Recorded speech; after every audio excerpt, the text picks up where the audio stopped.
Dharma et créativité de Chögyam Trungpa aux éditions Point Sagesse du Seuil, page 176 tirée par hasard.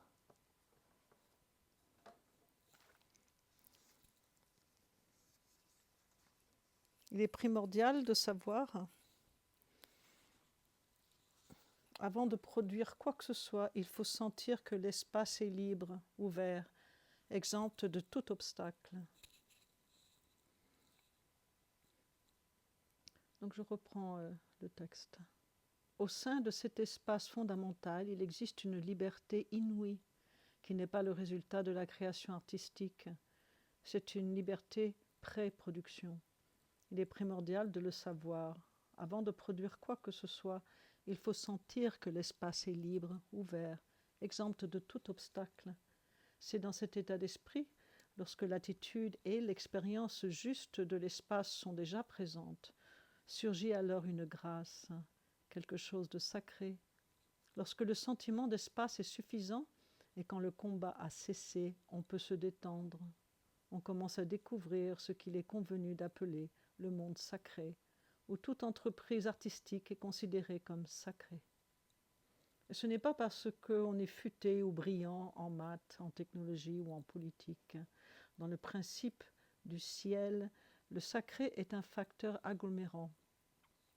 Si le projet sur lequel on travaille comporte un élément ici, un autre là, et d'autres disposés tout autour, on ne les coince pas tous ensemble et on ne fait pas non plus l'énorme gaffe de reproduire ou de réaménager ces névroses dans le monde, parce que ce sentiment de grâce ou de sacré est présent. Tout bon travail artistique renferme toujours cette notion de sacré. Il y a des gens qui regardent une peinture et croient qu'elle est sacrée ou sainte parce qu'elle évoque la sagesse d'une tradition religieuse précise. Ils ont vite fait de lui apposer une étiquette et de déclarer qu'elle est issue du christianisme, du judaïsme, de l'islam, de l'hindouisme ou du bouddhisme. En réalité, toutefois, ils considèrent que l'artiste a été endoctriné et qu'il est de ce fait apte à créer des œuvres conformément à ses croyances religieuses. Je crois que c'est sacrilège de mettre de pareilles étiquettes sur les œuvres. C'est trop réducteur. C'est faire fi de la dignité humaine. C'est comme si l'on disait, au fond, qu'un être relativement fanatique de sa propre croyance religieuse sera capable de créer le meilleur art névrotique selon sa foi. C'est abominable de dire ça. C'est absolument odieux. Nous essayons de dépasser ce sens étroit du sacré. Une œuvre d'art se crée parce que le sacré fondamental existe indépendamment de la croyance religieuse de l'artiste ou de sa foi. Ce caractère sacré correspond au ciel, ce parapluie, si l'on peut dire, qui devient très puissant et très réel. À ce moment-là, la dignité humaine prime la religion ou la discipline dont l'artiste est issu. C'est super, non ? Dans ce sens, le sacré correspond à la découverte de la bonté, qui est exempte de toute contrainte personnelle, sociale ou physique. Le deuxième principe, la terre, comprend 3 catégories, dont la première est l'absence d'esprit névrotique. L'artiste produit une œuvre sur le champ. Qu'il soit sain à long terme ou qu'il possède ou non une vision plus vaste, chaque moment peut donc être à un instant de lucidité et avoir un lien avec sa santé et le rapport qu'il établit avec son moyen d'expression et l'œuvre d'art elle-même. Selon la tradition bouddhique, la névrose désigne un état d'esprit qui se fixe aux choses et s'y accroche. On peut la ranger en 3 catégories. La passion, trop collante, ou à l'eau de rose. L'agression, trop vive, trop menaçante, trop portée à rejeter.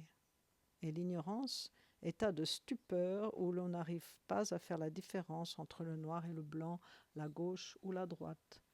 Nous parlons donc au fond de l'absence de tout ça, de l'absence de l'esprit névrosé.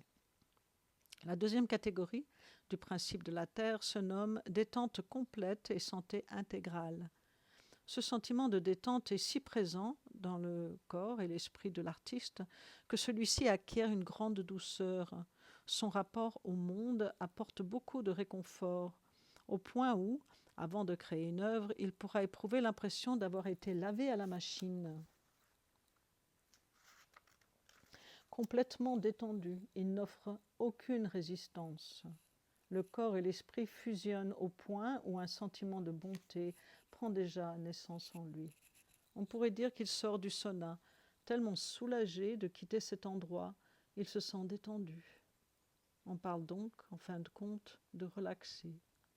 Une autre école ou un autre courant de pensée artistique pourrait avancer que l'artiste suffisamment agressif ou névrosé peut sur le champ produire une œuvre superbe. Mais, selon nous, du point de vue du dharma visuel, c'est exactement le contraire. Il faut se sentir détendu avant de créer. La troisième catégorie de la Terre est l'absence de paresse. Commencer un travail de création s'accompagne d'un certain dynamisme qui devrait être dénué de toute paresse. Il se peut qu'on veuille développer un grand thème. Pour ce faire, il faut s'en tenir à la vision de ce qu'on veut accomplir. Quand on la réduit pour n'en rendre que la moitié, on manque à la discipline ou à la morale de l'entreprise artistique. L'absence de paresse est donc nécessaire. Autrement dit, quelqu'un qui veut produire une œuvre doit aller jusqu'au bout. Enfin, nous avons le principe de l'être humain qui comprend deux catégories. J'appelle la première libre du bavardage mental. Quand l'esprit est occupé par un bavardage inconscient, qu'il s'agite et qu'il est toujours plein de pensées, il est alors bien difficile d'exécuter quoi que ce soit. Il faut donc le maîtriser, surmonter cette difficulté. Il faut se rendre compte qu'on refuse d'entrer en rapport avec le ciel ou la terre, si bien qu'il est quasiment impossible d'établir le principe de l'être humain. Mais il est possible de trancher net dans l'esprit débridé avant ou pendant l'exécution du travail. D'ailleurs, l'exécution même de l'œuvre peut servir à interrompre le babillage subconscient grâce à l'engagement envers le moyen d'expression et la vision qui existe chez l'artiste lui-même dans son travail. La deuxième catégorie du principe de l'homme s'appelle absence de regret. En général, l'artiste éprouve toujours une sorte de regret. C'est ce qu'on appelle sa fièvre. Le plus souvent, ce regret se rapporte au passé. Dans ce cas, toutefois, on fait allusion à toutes sortes de regrets qui peuvent concerner le passé, le présent, mais aussi l'avenir. Il existe chez l'artiste un état de dépression à la fois profondément enraciné et très astucieux qui le porte à refaire constamment ce mouvement de va-et-vient. Avec ce type de regret, presque de remords, qui bloque totalement sa vision du ciel et de la terre, il est impossible de produire une œuvre. Pris en bloc, ces trois principes, le ciel, la terre et l'être humain, touchent à la façon dont on peut intégrer son état d'esprit à un travail artistique. Le quatrième principe, celui du monarque universel, bien qu'il soit différent des trois autres, vient compléter le tableau.